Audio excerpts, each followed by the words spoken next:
श्री समर्थ सद्गुरू ब्रह्मचैतन्य महाराज गोंदवलेकर यांची प्रवचने 21 एप्रिल. आजचा विषय सत्समागम म्हणजे संत सांगतील त्याप्रमाणे वागणे. कोणत्याही मंगल कार्यात सर्वाआधी गणपतीचे आवाहन करतात आणि सगळे कार्य संपले की सर्वांचे शेवटी त्याचे विसर्जन करतात. त्याप्रमाणे अनुसंधानानेच पोथीला सुरुवात करावी आणि अनुसंधानानेच पोथीची समाप्ती करावी. लौकिक कार्यामध्ये गणपतीचे विसर्जन झाल्यावर आपण शिल्लक उरतो, पण अनुसंधानाचे विसर्जन करताना आपणही त्यात नाहीसे व्हावे.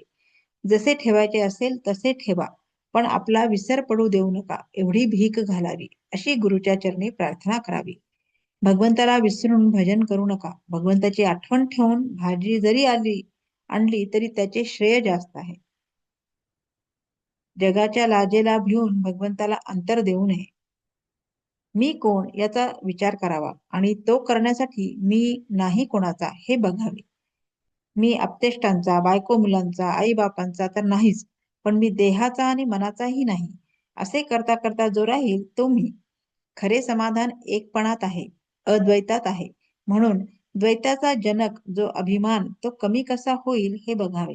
याकरिता मी करता नसून देव करता आहे असे मानावे. सर्वानुभूती भगवत भाव पहावा. सत्समागम करावा. सत्समागम म्हणजे सत्याचा समागम. सत्पुरुषाच्या वचनावर विश्वास ठेवून त्याप्रमाणे वृत्ती बनविणे हा खरा सत्समागम आहे. संतांवर अनन्य श्रद्धा ठेवा. त्यांच्या चालीने चाला. त्यांच्या समागमात दैन्य मानू नका. जे तुमची एकसारखी विषयातली नडच भागवतील ते संत नव्हेत. खरे संत विषयाची आसक्ती कमी करतात. अशा संताला शरण जावे.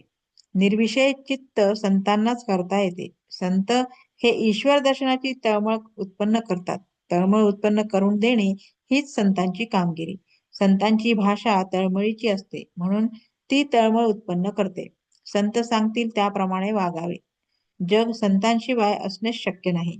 जे देहात दिसले पण वस्तुतः देहातीत राहिले ते संतच होत. आम्हाला त्यांना ओळखता येत नाही, याला काय करावे? नामाच्या योगाने संत ओळखता येतात, जोडता येतात आणि टिकवता येतात. जो भगवंताचे नाम घेईल त्याला संत भेटेल आणि तो त्याला भगवंताची प्राप्ती करून देईल. त्याचे कुठे अडणार नाही. पण जो नुसत्या शब्दज्ञानाच्या मागे लागेल त्याला आसक्ती सुटणार नाही आणि त्याचे जीवन सार्थकी लागणार नाही. बोधवाक्य: संतांच्या पदरात पडले की तो आपली लाज राखतो. जय श्रीराम.